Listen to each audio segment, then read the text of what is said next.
예수님 이름으로 기도했습니다.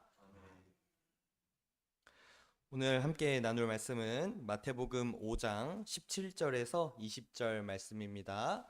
마태복음 5장 17절에서 20절 말씀 우리 다 같이 한 목소리로 합독하도록 하겠습니다.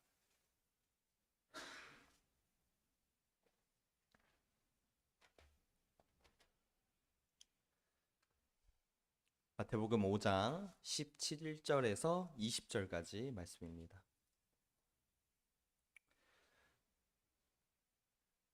다 읽겠습니다.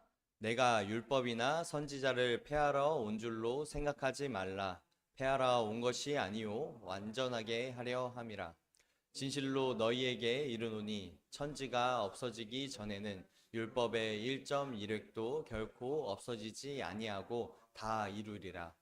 그러므로 누구든지 이 계명 중에 지극히 작은 것 하나라도 버리고 또 그같이 사람을 가르치는 자는 천국에서 지극히 작다 일컬음을 받을 것이요 누구든지 이를 행하며 가르치는 자는 천국에서 크다 일컬음을 받으리라. 내가 너희에게 이르노니 너희 의가 서기관과 바리새인보다 더 낫지 못하면 결코 천국에 들어가지 못하리라. 아멘. 할렐루야. 아멘. 우리 서로 이렇게 인사해 볼까요? 잘 오셨습니다. 이렇게 한번 인사해 보겠습니다. 잘 오셨습니다. 환영합니다. 네.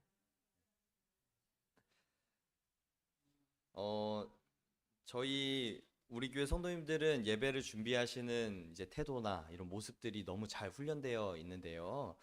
그래도 한 가지 더 이제 오늘은 그런 일이 없었지만 하나 당부드리면 우리 예배 전에 핸드폰 전원을 꼭 꺼주시거나 진동으로 바꿔주시고 그리고 이제 저희가 예배 시간에는 뒤에 자동문을 전원을 꺼놓습니다. 우리가 이제 예배 때 저 왔다 갔다 자동으로 움직이는 소리가 좀 방해된다고 해서 예배 시간에는 꺼놓으니까 그래도 이게 밀면 열리거든요. 이거 참고하셔서 오고 가는데 문제 없으시도록 그렇게 부탁드리겠습니다. 네.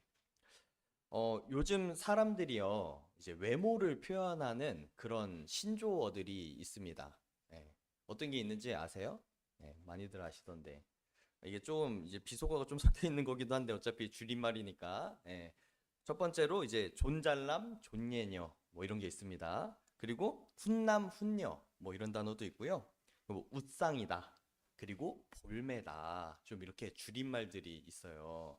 여러분들 이거 정말 처음 들어보는 단어이신 것 같은데 제가 이제 뜻을 설명해 드릴 테니까 다음번에 이제 이런 사람들을 만나면 이렇게 칭찬해 주시면 됩니다. 존잘남은 존잘남, 존예녀. 이러면 이제 두 번째 단어가 뭐냐면 잘생긴 남자, 예쁜 여자 이렇게 되겠죠. 앞에는 이제 정말 우리가 가장 엄청난 것을 봤을 때 나오는 감탄사, 욕입니다, 욕. 이거 그래서 제가 말하지 않겠고요. 나 잘생긴 남자, 나 예쁜 여자. 이래서 이렇게 해서 아주 극상의 칭찬을 하는 말이죠. 그럼 두 번째로 아까 제가 말씀드렸던 훈남, 훈녀는 뭘까요? 훈훈하게 생겼다. 이제 보면 볼수록 내 마음이 훈훈해진다 해서 훈훈한 남자 그리고 훈훈한 여자 해서 훈남 훈녀 이렇게 되는 거죠. 여러분 저는 어디쯤에 좀 들어갈까요? 예. 무쌍이요? 아니 여러분들 이렇게 물어보면 좀 이제 뭐 입에 발린 말이라도 해도 우리 하나님 아무리 거짓말하는 걸 싫어하신다고 해도 이럴 때는 좀 거짓말 해주셔도 괜찮거든요. 예. 너무 이제 마음속에 하나님을 따르고자 하는 마음이 강하셔가지고 정답입니다. 제가 보통 듣는 말은요 웃상이에요. 웃상. 웃상이 뭐냐면 웃음이 가득한 이제 그런 상이다. 그래서 이제 잘 웃을 것 같고 좀 포근한 인상이다 해서 웃상이죠. 웃상은 좀 잘생겼다와는 조금 결이 다른 거죠. 그냥 인상이 좋다. 약간 이 정도의 느낌으로 생각하시면 됩니다. 마지막으로 볼매는 뭐냐면 볼수록 매력이 있다. 이런 단어죠. 이제 칭찬하실 때, 이제 나가실 때, 오늘은 참 훈훈하시네요. 이렇게 하면서 서로 인사하시면서 이렇게 사용하시길 부탁드립니다.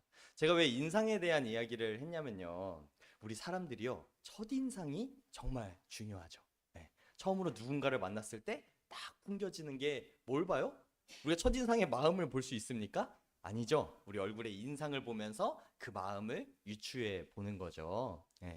아마 이제 제가 참 사실은 이제는 좀 이제 한 달 정도 지났으니까 말할 수 있는 게 처음에 저희가 이게 딱 앞에 인사하러 딱 왔을 때 제 뒤에 어떤 분들이 정말 소수일 거예요. 어떤 분들이 이러셨다고요? 후광이 비치는 것 같았다. 그래서 제가 마음에 근심이 됐습니다. 아니 후광이 비치다니 그냥 조명이 밝았던 건데 이게 후광이 비친다고 그렇게 말씀해 주시니까 다들 고개를 절레절레 흔드시는데 제가 마음에 부담이 돼서 이게 조명을 조금 더 달아야 되나 하는 생각을 했었죠. 그런 것처럼 이제 우리의 첫 인상이요. 많은 것을, 모든 것은 아니지만 정말 많은 부분을 좌지우지하게 됩니다. 제가 사실 첫인상이 좀 좋은 편입니다. 왜냐면 무쌍이기 때문에요. 이제 좀 서글서글해 보이고 부드러워 보이고 약간 그런 느낌인데요. 제가 첫인상 때문에 사실 좀 이제 걱정스러울 때가 있습니다. 왜냐면 제가 이제 웃는 얼굴과는 좀 다르게 제가 전에도 말씀드렸지만 굉장히 이성적인 성격이라서 때때로는 옳은 말을 하기도 하고 이제 좀 입바른 말을 하기도 하기 때문에 쟤 저렇게 안 봤는데 하면서 저는 그냥 평소처럼 얘기했을 뿐인데 저를 이제 속상하게 보시는 분들도 덜어 있더라고요. 물론 첫인상이 이제 좋은 게 나쁜 것은 아니지만 이제 살아갈 때 걱정스러운 것이죠. 저는 사실 첫인상이 좋은 사람보다요. 볼매인 사람이 되고 싶습니다. 그 안에 진중함이 가득해서 이제 볼수록 매력이 넘쳐나고 이게 볼 때마다 내가 발견하지 못했던 매력이 또 있었네 하면서 느껴지는 볼매가 되고 싶은 것이죠. 우리 이스라엘 백성들에게요, 예수님은 어떤 인상이었을까요? 처음에 딱 예수님을 바라봤을 때요, 어떤 마음으로 예수님을 이스라엘 백성들이 집중했을까요? 아마 이제 성경에 적혀 있는 여러 표현대로 제자들에게는 예수님이 아주 훌륭한 선지자 혹은 예언자, 지도자처럼 처음에는 보였을 것입니다. 어떤 이스라엘 백성들에게는 바리새인이나 서기관들 중에 몇몇은 예수님을 바라보며 참으로 교만한 사람, 참으로 겁없는 사람이라고 평가했습니다. 그리고요, 우리 처음에 우리의 종교를 딱 보는 사람들, 우리 교회를 마주 보는 사람들의 첫 인상들은 어떨까요? 우리 교회를 딱 처음 방문한 사람들은 어떤 느낌을 받을까요? 아마 조금 이제 고향에 온 것 같은 정겨운 느낌이나 좀 예스러운 그런 마음들이 느껴지겠죠. 이처럼요, 우리 삶에는 참 다양한 첫인상들이 있습니다. 그리고 우리는 이것들을요, 어떻게 활용하고 어떻게 바라보느냐에 따라 다르죠. 제가 사실 오늘 제목으로 새 포도주는 새 부대라는 제목으로 2월 첫 주에 딱 이제 부임하기로 결정됐을 때 첫 설교의 제목으로 여러분에게 이 말씀을 나눈 적이 있습니다. 아마 그때 설교를 들으시면서요, 여러분들은 여러 가지 생각을 했겠죠. 이 새 포도주를 새 부대에 담는다는 것. 어떤 분들이 이렇게 생각하셨을 겁니다. 젊은 목사가 와서 많은 걸 바꾸려고 하는 건가 보다. 형식을 바꾸려고 하나 보다. 아마도요, 예수님을 처음 바라봤을 때요, 많은 사람들이 예수님을 보면서 공통적으로 느꼈던 감정은요, 이거였을 겁니다. 좀 다르게 하고 싶구나. 좀 뭔가를 바꾸고 싶구나. 이 사람은 변혁하고 싶구나. 그 변화가 나에게 맞느냐, 아니냐에 상관없이요, 그런 마음을 가지게 되었다는 것이죠. 처음 율법을 지키던 이스라엘의 백성들의 마음은요, 거룩함과 진지함이 가득했습니다. 처음 율법을 바라보던 이스라엘 백성들은 그것을 목숨처럼 지켰습니다. 근데 점점점 오랜 시간이 지나니까 이스라엘 백성들이 어떻게 됐죠? 율법을 그저 하나의 형식으로 지키게 된 것이죠. 처음에 받아들였던 율법과는 다르게 시간이 흐를수록 계속해서 그렇게 변화된 것입니다. 그래서 예수님께서는 아마도 오늘 본문에 그 말씀을 하신 것이 아닌가 싶습니다. 오늘 본문 5장 17절, 18절을 한 번 더 읽어볼까요? 네. 시작.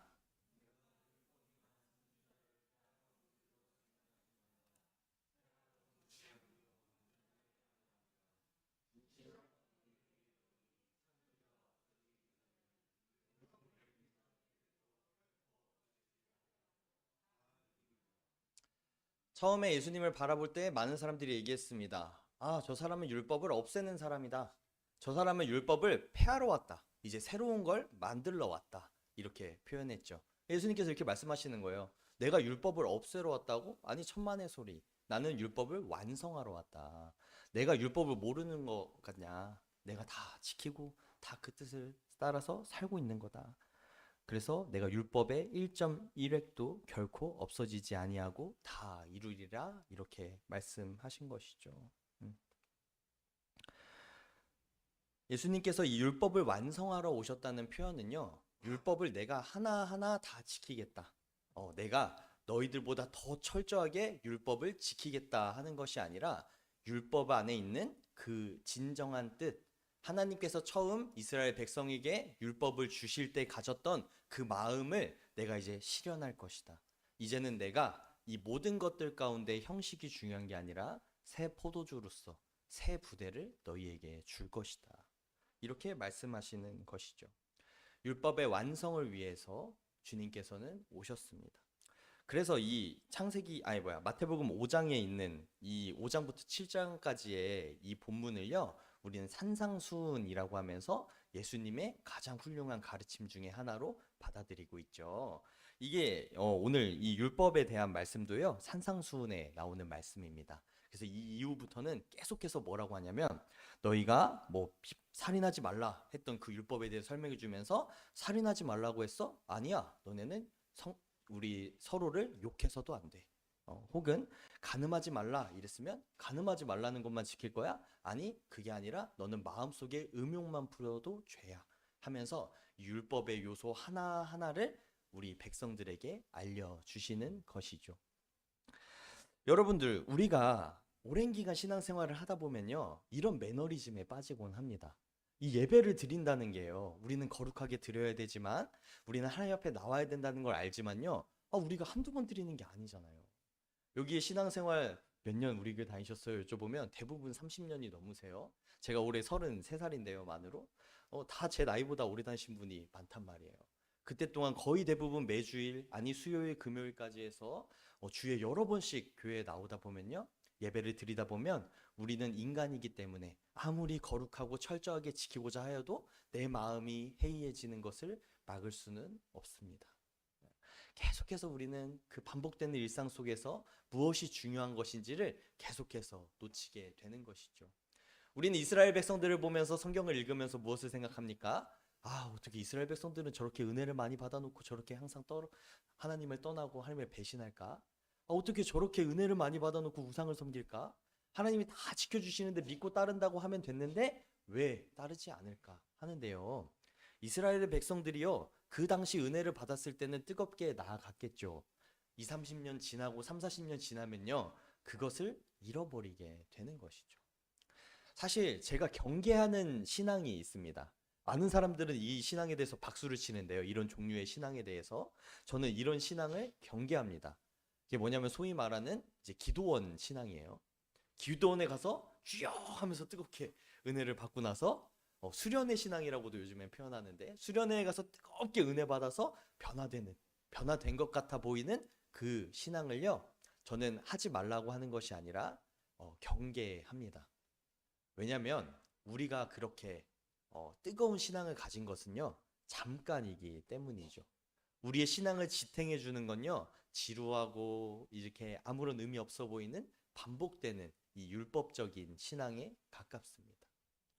그렇다고 해서 우리가 이 뜨거운 마음을 잃어서는 안 되겠죠. 우리에게는 이 균형이 정말로 중요한 것이죠. 때때로는 우리가 이 율법적인 신앙을 가지면서 시간을 지켜서 나오는 것도 필요하지만, 때때로는 우리 안에 그 본질을 새겨보면서 의미를 묵상하면서 왜 나와야 하는지에 대해서 계속해서 질문해야 되는 것입니다. 참 신앙생활 하는 거 어렵죠. 사실 신앙생활 하는 것 자체는 어렵지 않습니다. 신앙생활을 잘 하는 것, 주님의 뜻을 잘 지키는 것 참으로 어렵습니다. 우리 마태복음 5장 21절에서 22절 한번 읽어볼까요? 시작. 옛 사람에게 말한 바 살인하지 말라. 누구든지 살인하면 심판을 받게 되리라 하였다는 것을 너희가 들었으나 이르노니 형제에게 노하는 자마다 심판을 받게 되고, 형제를 대하여 나가라 하는 자는 공회에 잡혀가게 되고, 미련한 놈이라 하는 자는 지옥불에 들어가게 되리라. 우리 하나 더 읽겠습니다. 마태복음 5장 27절에서 28절 시작. 또 간음하지 말라 하였다는 것을 너희가 들었으나 나는 너희에게 이르노니 음욕을 품고 여자를 보는 자마다 마음에 이미 간음하였느니라. 아멘. 어떤 분들은요, 이 말씀을 보면서 와, 진짜로 예수님은 지키기 어려운 거 우리에게 제시하셨다라고 말씀하기도 하십니다. 어떤 사람들은요, 아, 이거 무조건 지킬 수 없게 만드신 거 아닌가? 라고 설명하시죠. 근데요,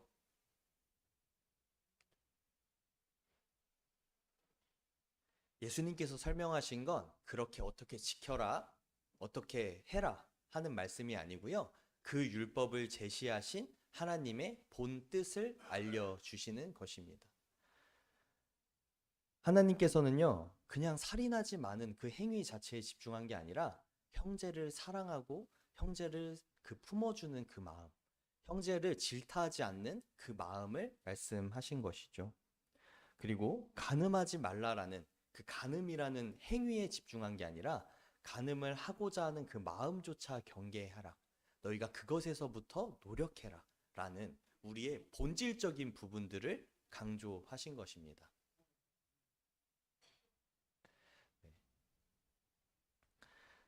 우리가 주님 안에 나아갈 때요, 우리가 그 본질을 생각할 필요가 있습니다. 왜 우리가 주님 앞에 나아가야 하는지, 우리가 왜 예배 드려야 하는지.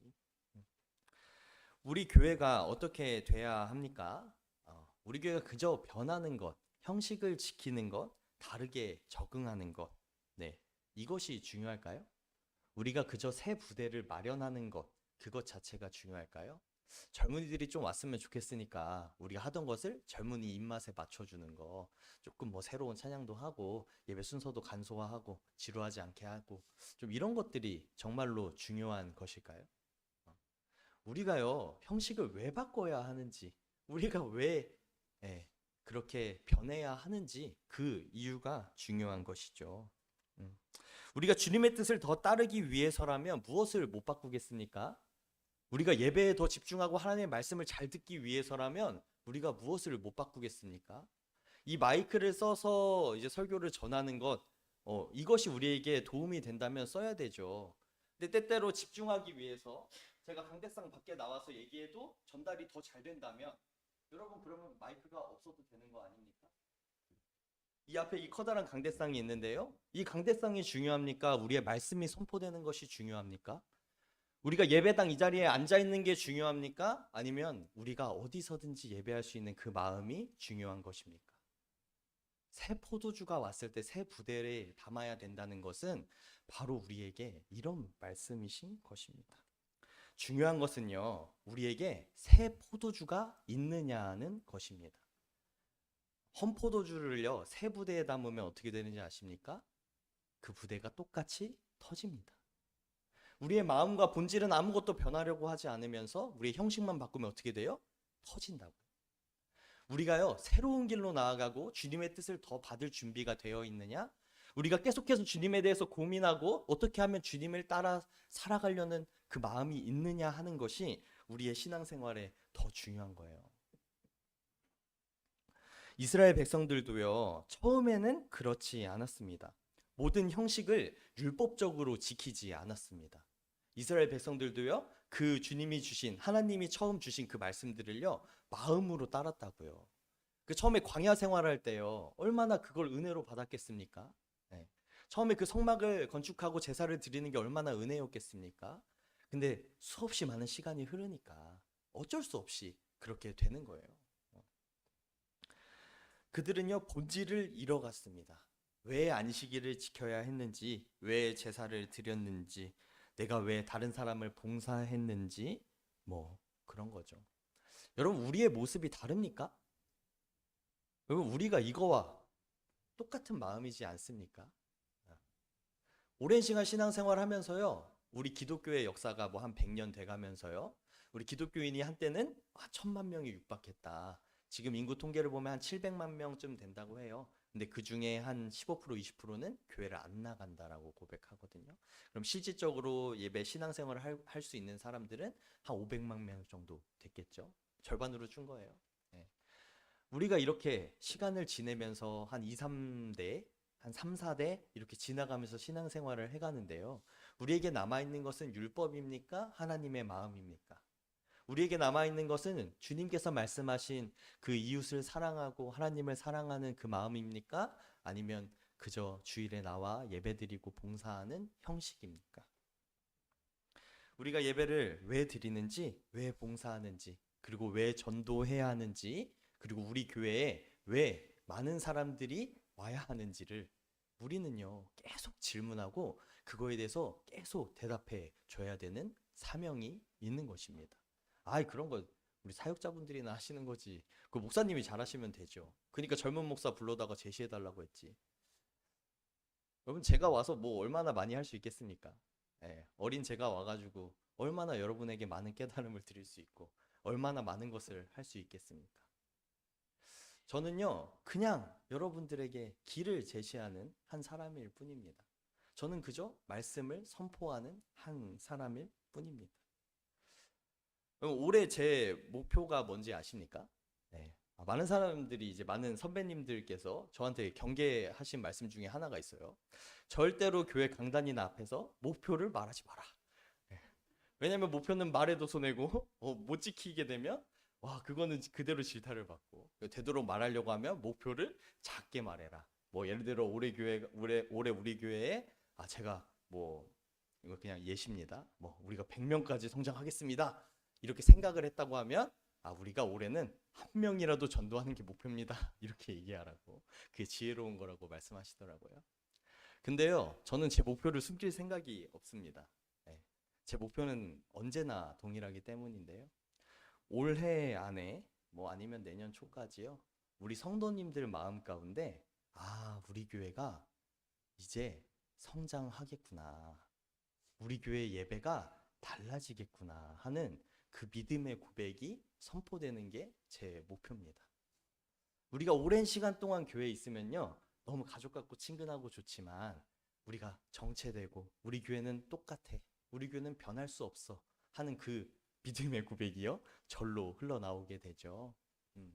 우리 교회 성도님들을 바라보면서 참 신앙생활 오랫동안 정말 어떻게 이렇게 성실하게 하셨을까, 정말로 존경하는 마음이 솟아나거든요. 그럼 제가 여러분에게 뭘 제시할 수 있겠습니까? 저는 여러분에게 한 가지밖에 제시를 할 수가 없어요. 우리는 새롭게 나아갈 수 있다는 그 소망을 드리는 거. 우리가 더 달라지고 세대에 이어져서 계속해서 발전할 수 있다는 그 믿음의 소망을 드리는 것밖에 할 수가 없습니다. 사실 예수님께서는요, 우리에게 더 큰 것을 다 요구하십니다. 마가복음 12장 41절 44절에는요, 이렇게 적혀 있어요. 찾지 않으셔도 됩니다. 한 과부를 보시면서 헌금하는 시간이었어요. 한 과부를 보시면서 예수님께서 딱 지켜보시다가 그 과부가 2렙돈, 곧 한 고드란트를 넣는 것을 보십니다. 지금으로 치면 이제 잘 쓰지도 않는 동전들, 아니면 1,000원짜리 한 장 이렇게 넣는 거겠죠. 아마 제 생각에는 1,000원도 안 되는 한 100원, 200원 정도 되는 돈이 아니었을까 싶습니다. 이 돈을 이렇게 넣는 걸 딱 보시고요. 다 끝나고 나서, 이제 끝나고 나서 제자들을 딱 불러 모으세요. 그리고 깨달음을 전파하시는 거죠. 예수께서 제자들을 불러다가 이르시되 내가 진실로 너희에게 이르노니 이 가난한 과부는 헌금함에 넣는 모든 사람보다 많이 넣었도다. 우리 그리스도 교회에서 뭐 이런 거 논쟁하죠. 뭐 성경에 신약에는 11조가 없는데 11조를 내야 되냐 말아야 되냐. 근데 예수님께서는 뭐라고 하세요? 이 과부가 모든 걸 다 넣은 걸 보시면서 박수 쳐주세요. 예수님께서는요, 마가복음 10장에는요 또 이런 사람도 있습니다. 한 사람이, 한 청년이 나와서 예수님 앞에 무릎을 딱 꿇습니다. 그리고 예수님께 질문해요. 선한 선생님이여, 내가 무엇을 하여야 영생을 얻으리이까? 그러니까 예수님께서 뭐라 말씀하시다가 내가 계명을 안 하니 살인하지 말라, 간음하지도 말라, 도둑질하지 말라, 거짓 증언하지 말라, 속여 빼앗지 말라, 내 부모를 공경하라 하였느니라. 10계명이죠. 10계명의 6개를 말씀하시면서 이거 지키면 너가 영생 얻는 거지. 말씀에 적혀 있잖아. 왜 나한테 와서 물어봐? 이렇게 하니까 그 청년이 뭐라고 대답하냐면 주여, 내가 이것을 어릴 적부터 다 지켰나이다. 이렇게 이야기하죠. 율법을 다 지킨 사람이에요. 그 당시에 사람들한테 얼마나 박수를 받았겠습니까? 그리고 질타받는 예수님한테 와가지고 무릎 꿇어가지고 그렇게 해서 영생의 길을 찾을 만큼 마음에 진심도 있었습니다. 여러분들은 가끔 이 본문을 이 비유를 설명하면 어떤 분들은 믿음이 적은 것처럼 생각하시는 분들이 있어요. 절대 그렇지 않습니다. 왜냐면요, 21절에 이렇게 적혀 있거든요. 예수께서 그를 보시고 사랑하사 이르시되. 너무 이뻐 보이는 거예요. 사랑스러워 보이는 거예요. 잘하고 있으니까. 근데요, 이 사랑하는 사람에게도 한 가지를 더 요구하시죠.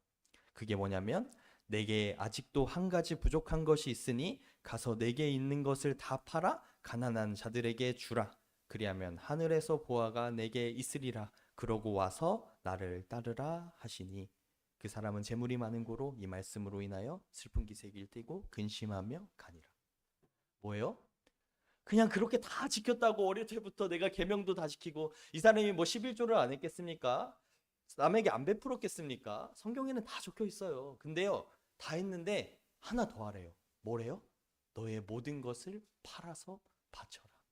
이게 어떻게 들리세요? 부담되는 말씀으로 들리세요? 아니요. 그 마음의 본질을 향하신 말씀이에요. 너가 아직 하나님께 네 마음을 안 드렸다. 너의 모든 것을 다 안 드렸다.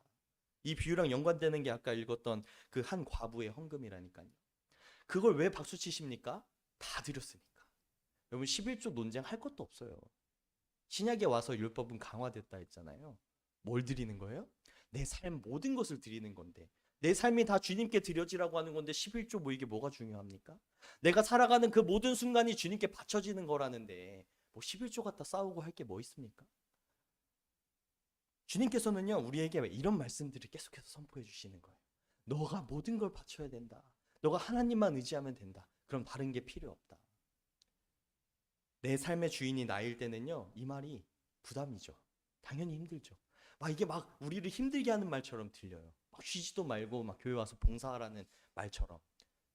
듣지 못하는 사람들은 그렇게 들을 수밖에 없어요. 근데 아니에요, 여러분. 하나님 우리가 더 즐기고 더 행복하게 원하시거든요.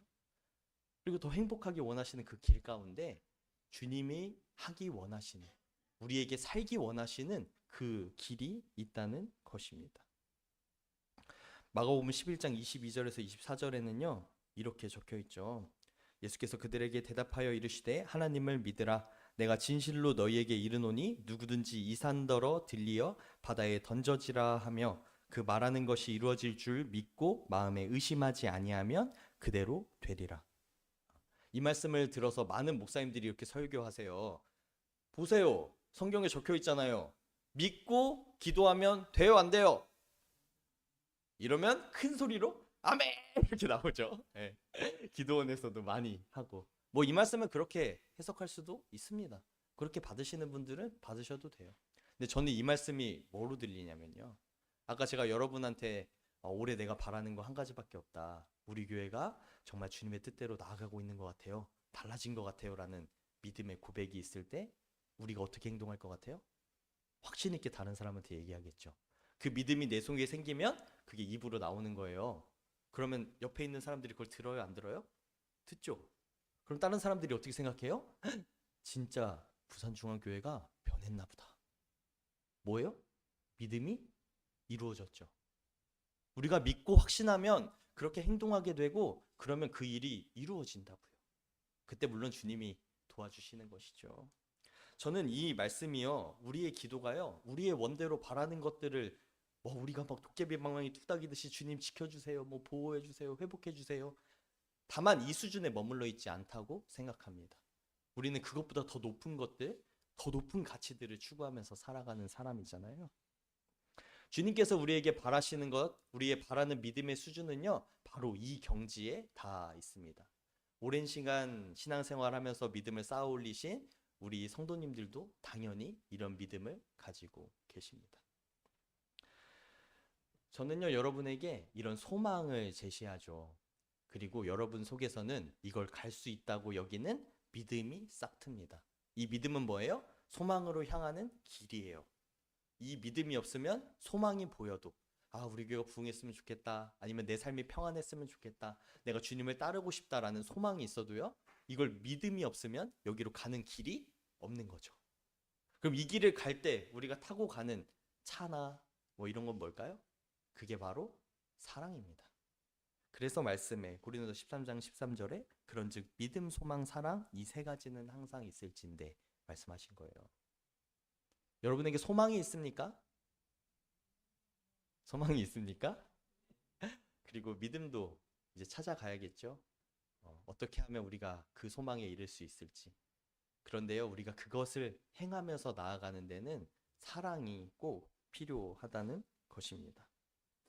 여러분, 이제는 새 포도주는 새 부대라는 말씀이 새롭게 들리십니까?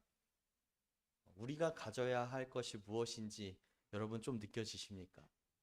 아마 예수님께서는 좀 많이 답답하셨을 것 같아요.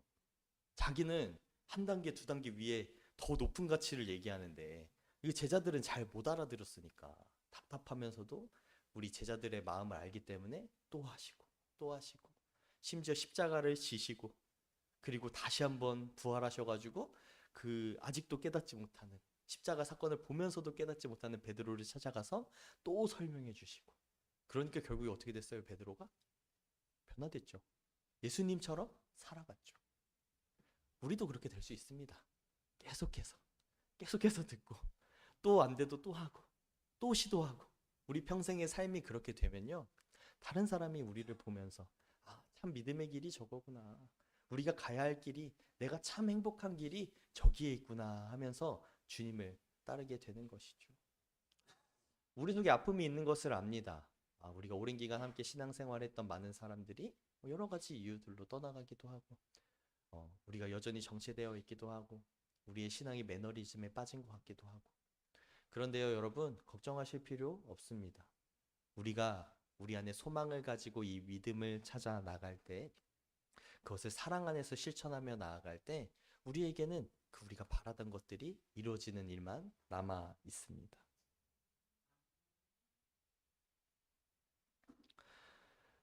어, 마가복음 11장 24절에 이 말씀으로 오늘의 설교를 마치려고 하는데요. 제가 봉독하겠습니다. 그러므로 내가 너희에게 말하노니 무엇이든지 기도하고 구하는 것은 받은 줄로 믿으라. 그리하면 너희에게 그대로 되리라. 이 말씀이 오늘 우리가 살아가는 우리 삶 가운데 올해 우리 교회 가운데 함께 하기를 주님의 이름으로 축원합니다. 우리 찬송가 267장